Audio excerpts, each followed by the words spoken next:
A big hello everyone and welcome back to the 8th video in this Origin series.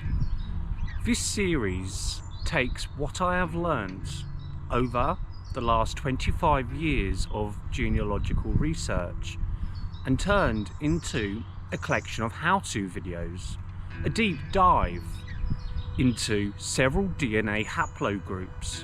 Because today, as a genealogist, DNA has become a big part of research and learning. DNA today is just as important a tool as research in the public records are to tell your family story. Which leads me to what today's video is all about. British census records. What are they? What census records are available? Why are they important? What can they tell you about your ancestors and some important dates of what to look out for in the near future? Census records are some of the most important resources for family history. They help you track how your family changed over time and reveal information about your ancestors that you won't find anywhere else. Historical censuses are held by the National Archives and are also available online on sites such as Ancestry and Find My Past. What is a census? Censuses are recorded by governments periodically and act as population reports. The official meaning of a census from the Oxford Dictionary says it's the process of officially counting something, especially a country's population, and recording various facts. Taking a census usually involves all householders completing census forms that list information about their lives and their family on a specific day periodically. A census taker or enumerator delivers and collects the household forms in their assigned areas. Why are censuses important? The recorded population data is used by governments for planning things like healthcare, education and employment services at a national, regional and local level. From a genealogy perspective, historical census records are invaluable snapshots of your relative at a given point in time. How often is the census taken? In the UK, censuses have been taken on a given census day every 10 years since 1801, with just one exception. The 1941 census didn't happen due to World War II. That wasn't the only problem to affect census records during wartime. A fire in 1942 completely destroyed the 1931 census for England and Wales. For family history, a useful way to bridge that unfortunate records gap is by using the 1939 register as a census substitute. When is the next British census?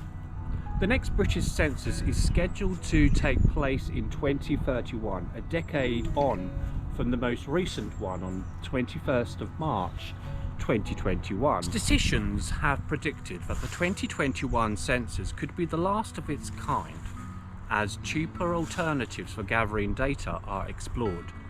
The 2021 Scotland census has been postponed until 2022 due to the coronavirus pandemic.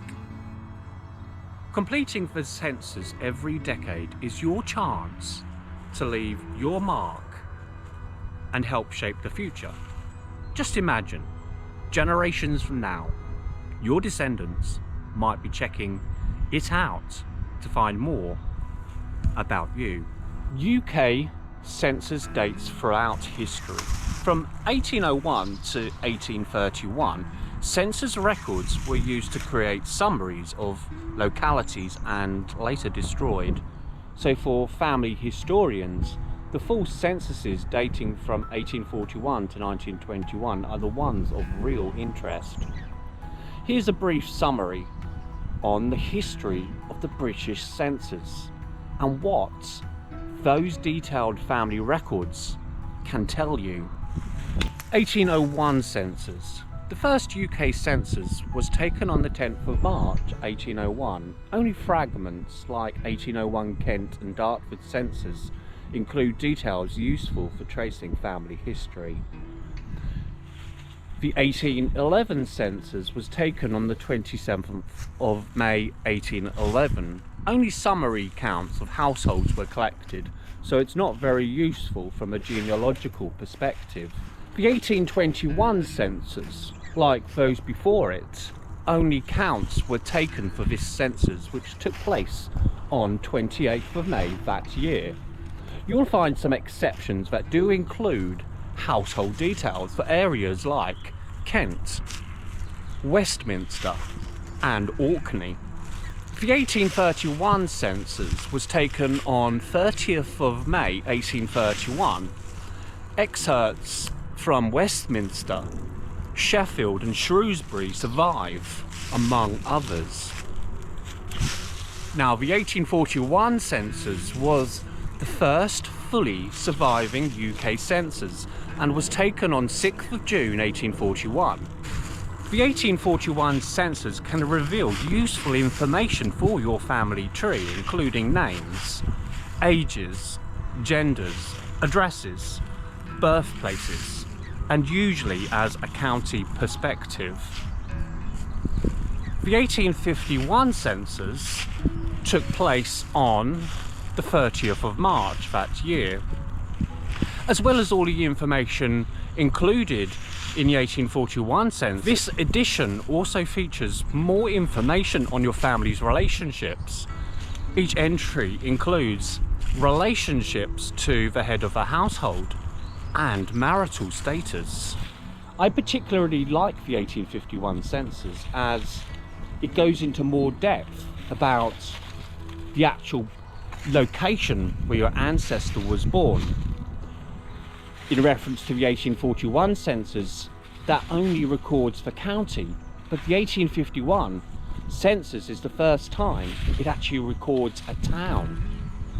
The 1861 census was taken on 7th of April 1861. This census includes all of the same information as was recorded a decade earlier, which is perfect for those tracing who used to live at your address or how your local area has changed over time.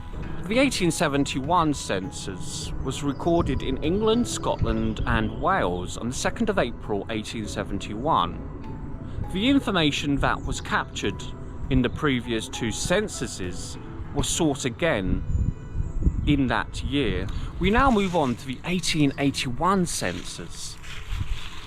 Now, transcripts of the 1881 UK census recorded on 3rd of April that year are available on Ancestry and Find My Past.